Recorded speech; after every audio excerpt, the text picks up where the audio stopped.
Jai Shri Mataji. Very good morning to everyone.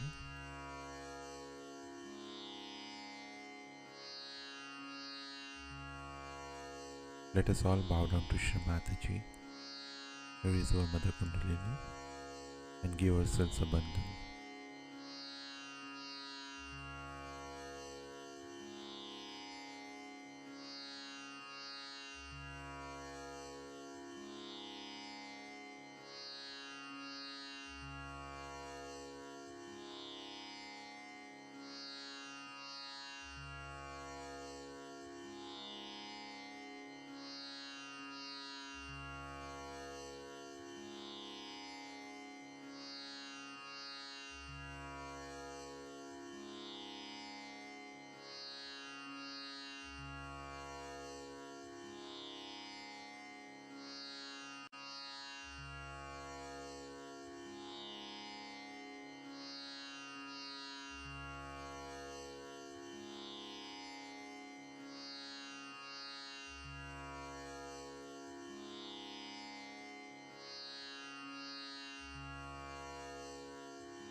Let us recite Shri Ganesh Mantra.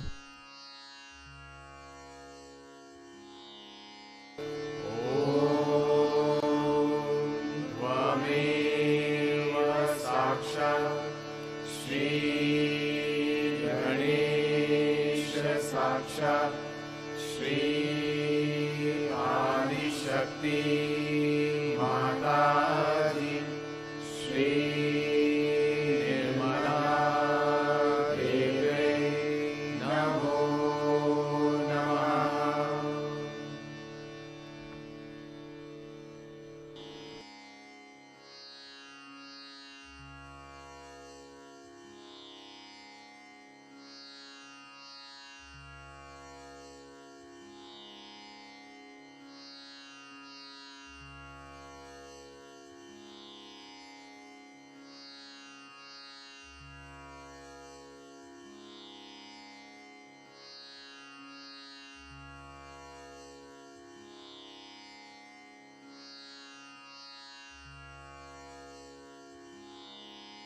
Let us bring our attention in our Sahasrara.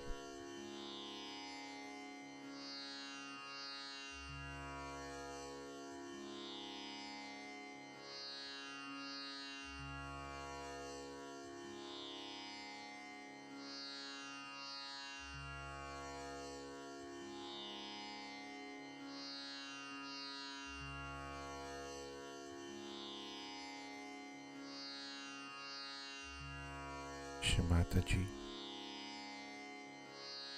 kindly bless us all with a complete thoughtless state.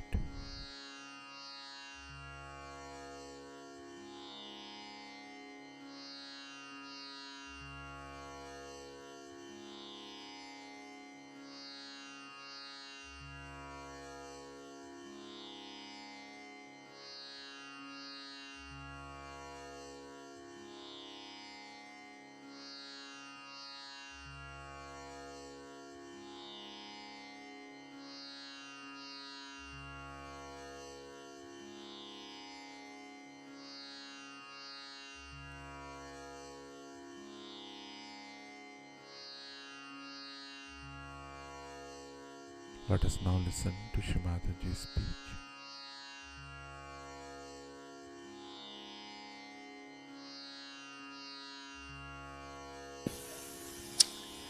Like we had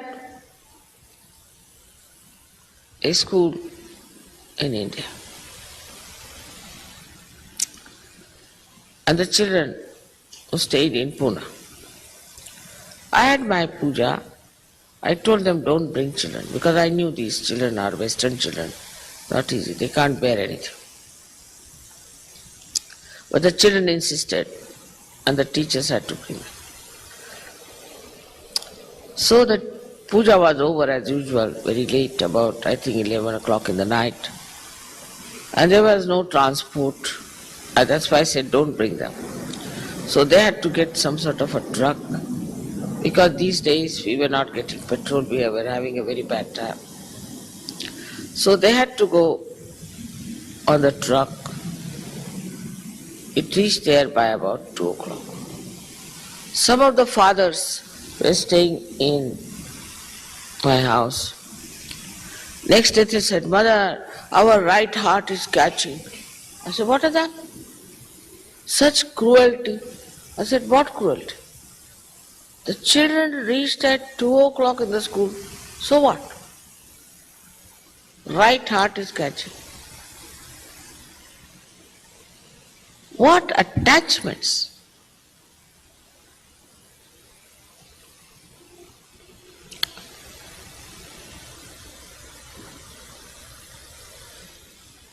Your children, if they reach at 2 o'clock, what does it matter? Why are you so much concerned about it? They are realized souls. There is God who is looking after them. Why are you so much worried about them? Leave them alone. Send them to Indian school. Then the mothers are sitting there. Teachers don't like it. No one likes it. They are just gone there. Mothers. No school allows such nonsense. But in Sahaja Yoga they think they have a right. What right have they got? Have they paid for the school? Have they done anything for the school? What right have they got to go and sit in the school?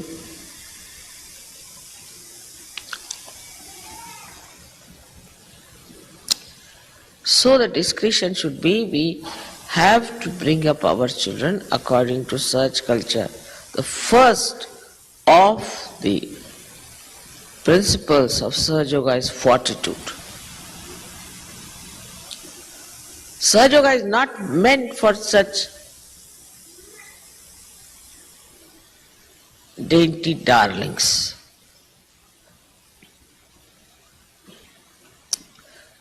You have to be soldiers of Sahaja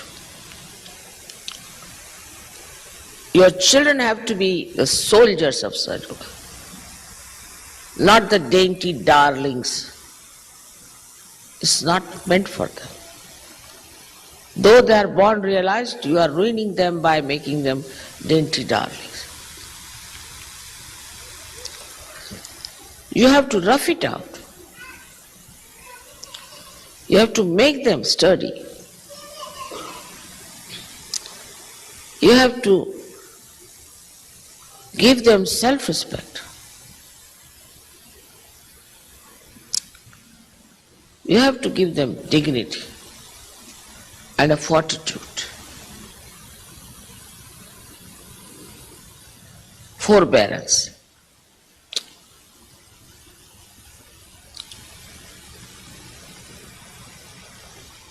So,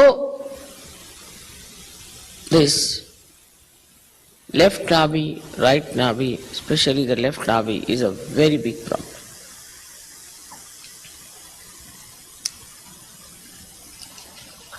Where the woman has to be a Grihalakshmi and husband has not to be a Romeo, but a husband. He has to see how his wife behaves, correct her. That is his job, his duty. He should not shirk it.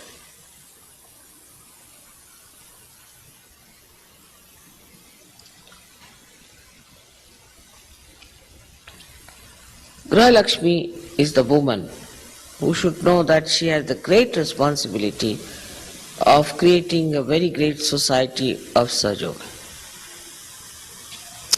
She is not an ordinary woman. How many women got their realization before? But in Sahaja Yoga, if you find the ladies, you'll hardly find very few who are really alert. Most of them are in trance condition. They don't know anything.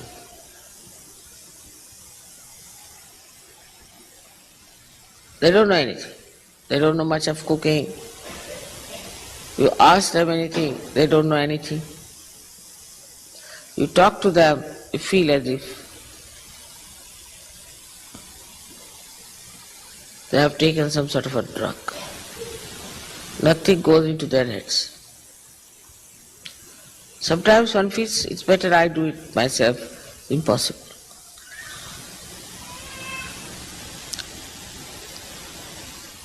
The alertness is gone. Because alertness that comes through your right side is wasted on nonsensical things.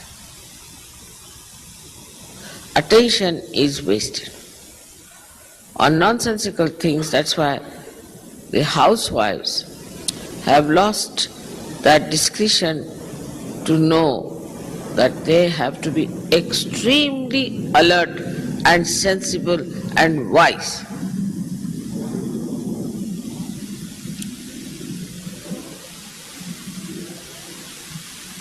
They should know each and everything. It's not so.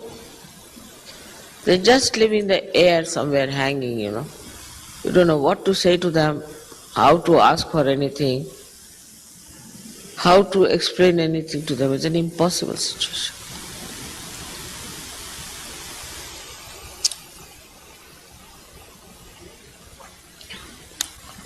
So that alertness has to be there in a housewife is an extremely important.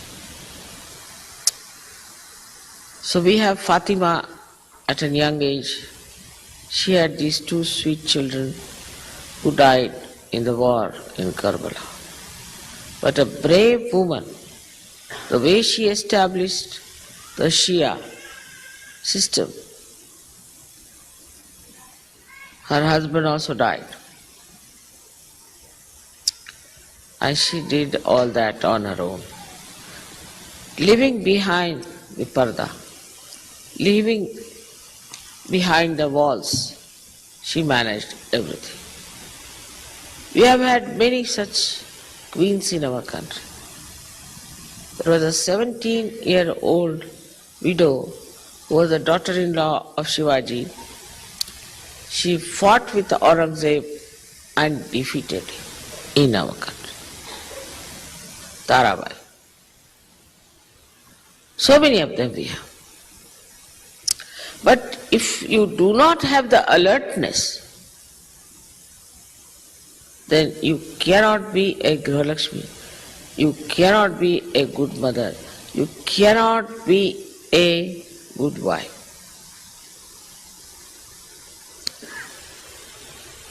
There's no slavery in it. They don't know even what pleases their husbands, how to create peace in the family, what to say, when to say beautiful things and when to be strict. All this discretion is not there.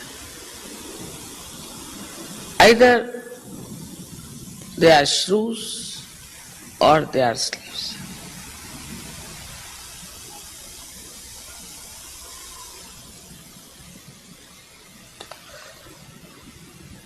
So Sahaja Yoga is meant for women who are alert, who are wise, who know everything about life. Even they don't know where are the chakras on the feet. Look at your mother, she's a woman. She knows so much. They don't know anything as to how Kundalini passes through these centers what it does, what she is capable of. But the Kundalini itself is the feminine power. She knows each and everything about you,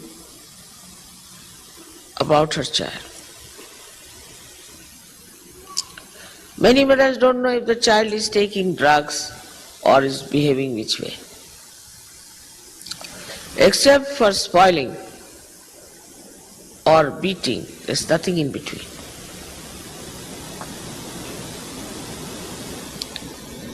With discretion, the mothers can make these special children into something. That is my vision about them. But with their indiscretion, they can ruin these children completely.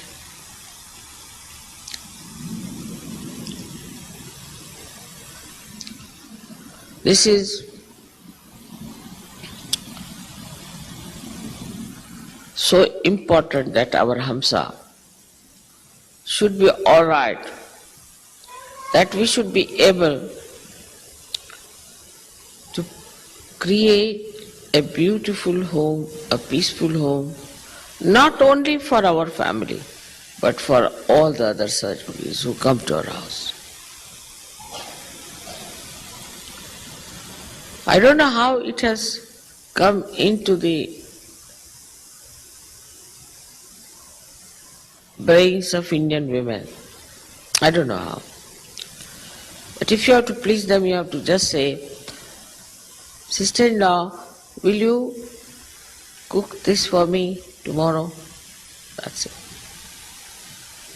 Or if you say, "I'm coming for dinner or lunch," that's the best. They are very much pleased. Just they'll start thinking, what am I going to cook? What does he like? They know about each and every person what he likes. It's not slavishness. If you want to please someone, it's not slavishness. The whole nature is there to please us. Is it a slavish thing to do?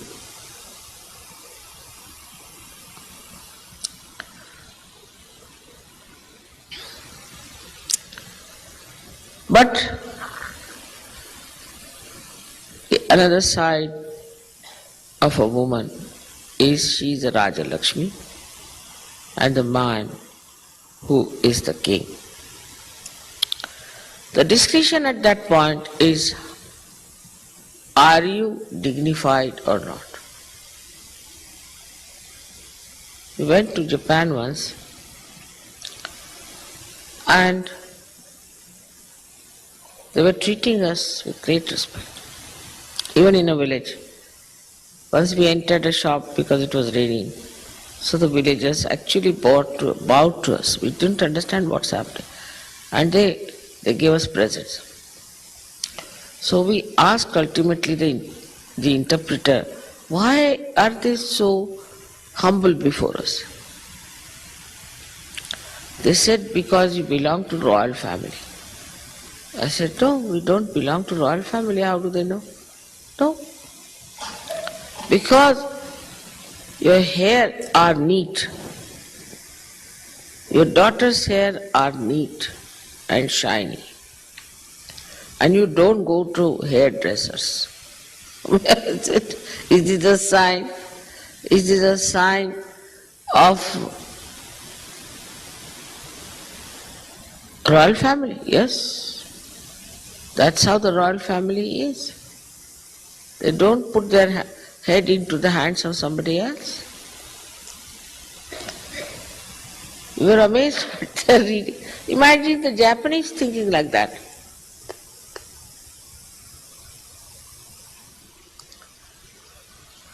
So the discretion is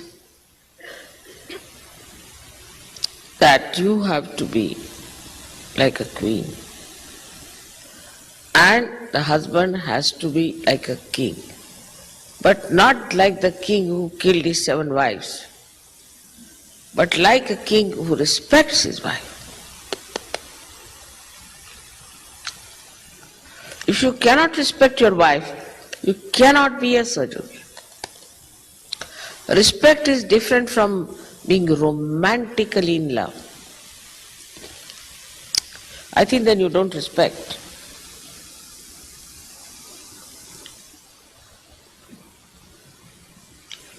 To respect your wife is a very important thing in Sahajogi. For this, I would say the Indians are not so good. But also I know some of the Western people are also quite funny. Your dignity is reduced if you cannot respect your wife. Indians, especially in the North India, not in the South, they lack this, to respect their wives.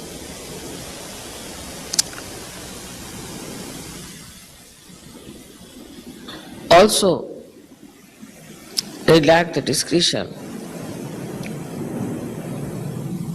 that a wife,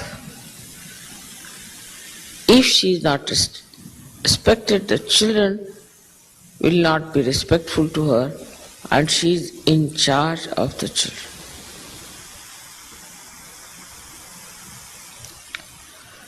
But the most indiscreet thing about Navi is that you don't listen to your Guru.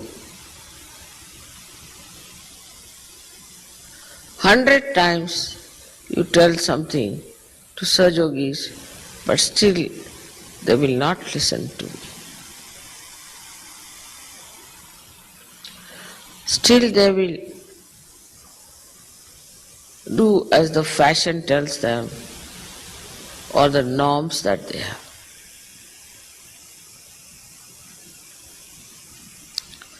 Listening to your Guru,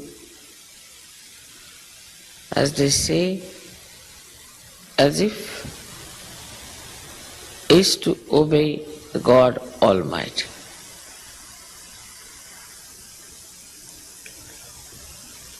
Whatever he said is to be accepted as a great blessing, as a great correction, and is to be followed, not to be just left out as it is.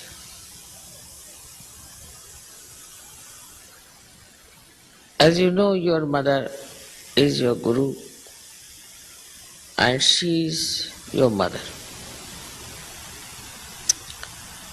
Also she is Mahamaya. Also she is Adishakti.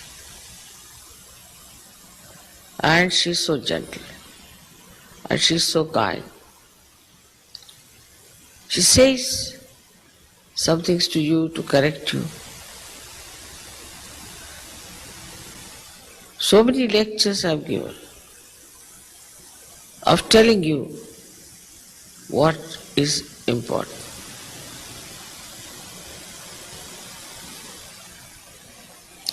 But you should open your heart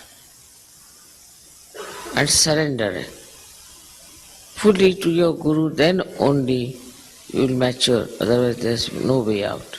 I am sorry to say. I do not like anybody surrendering to me or touching my feet or falling at me. I don't understand that. I am not conscious of it, not aware of it. Makes no difference to me. Even when you sing my Jai, I think that you are singing some Mataji Nirmala Devi's Jai in a third person. And sometimes I am afraid I might say Jai with you.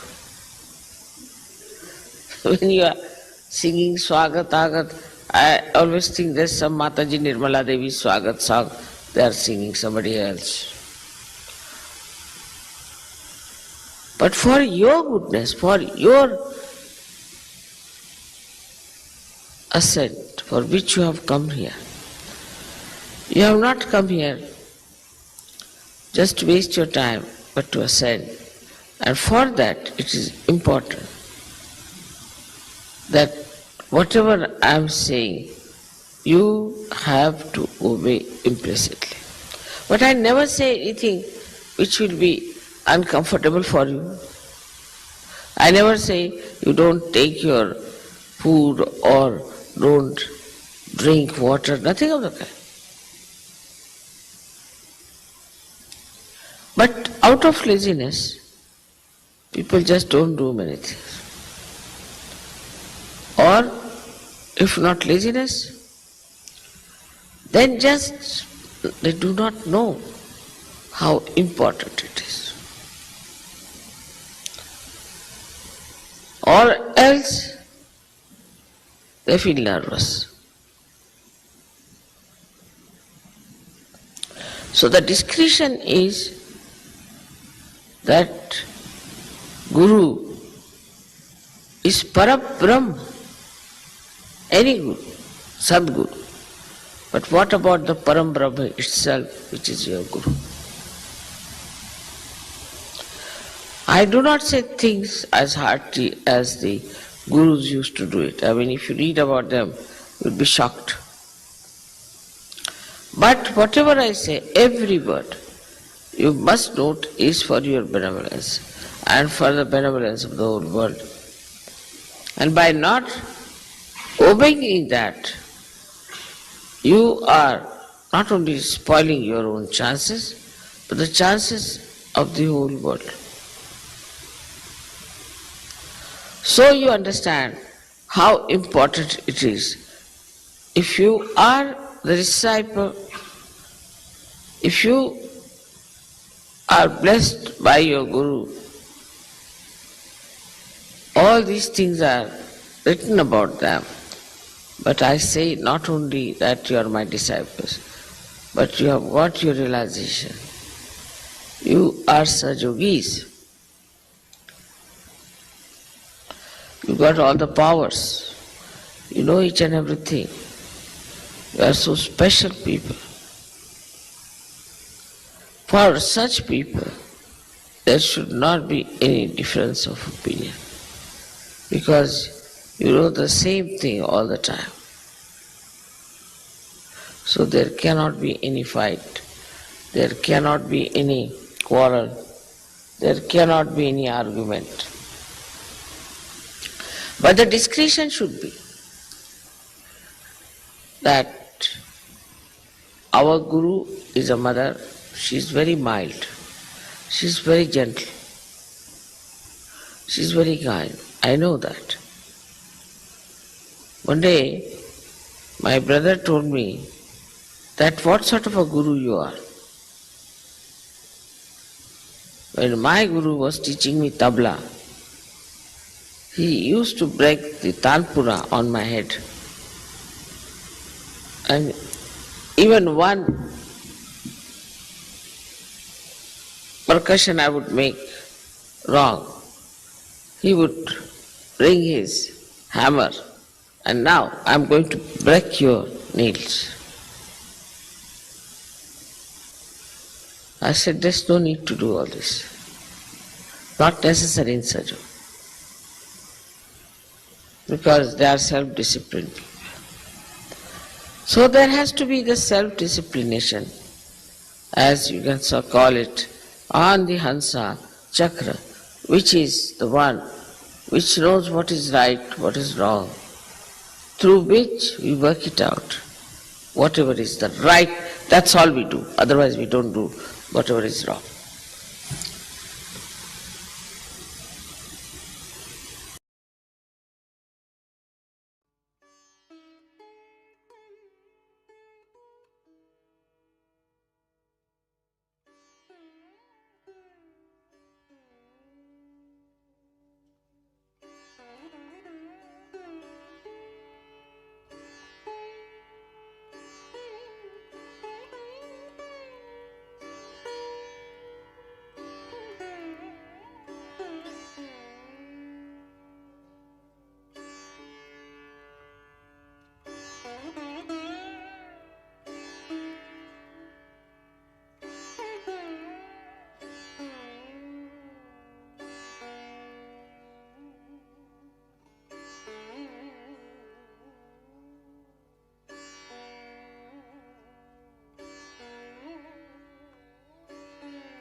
Let us recite the Mahamantras.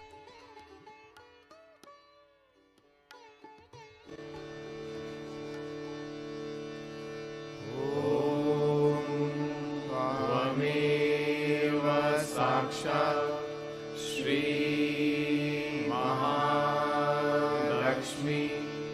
Mahasaraswati Mahakali त्रिगुणात्मिका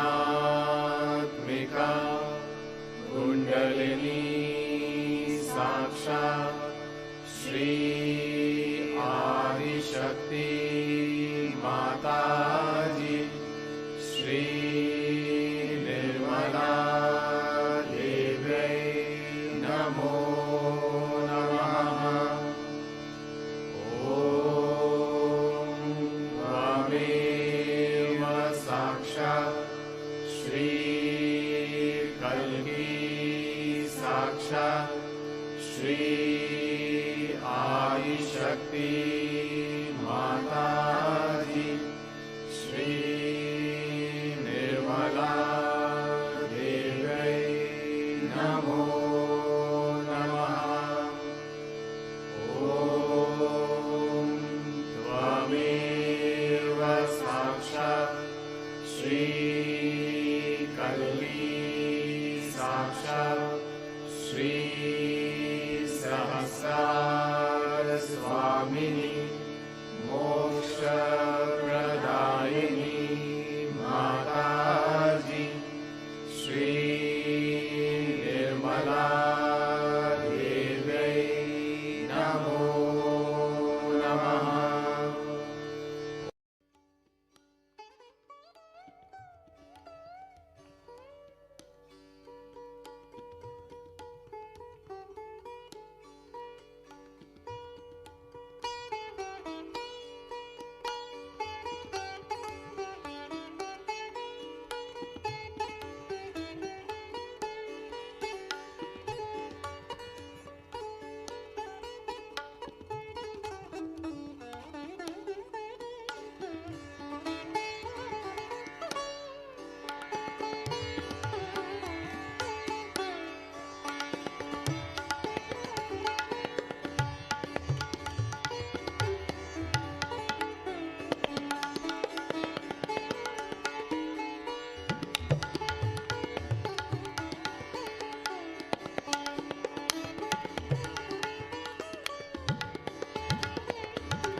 Thank you, Shrimataji, for blessing us with this beautiful morning meditation.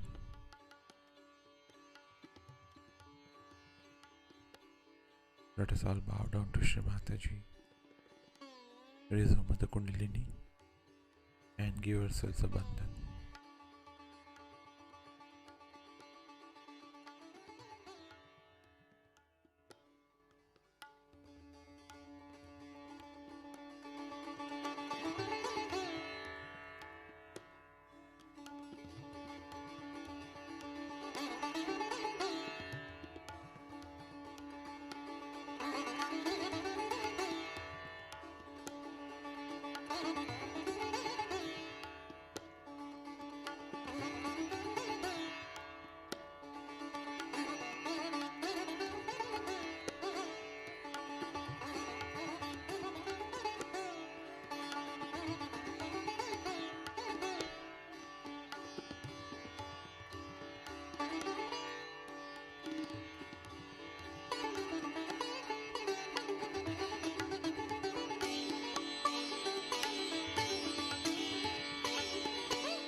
We will continue with our morning meditation tomorrow morning, same time. Jai Shri Mataji.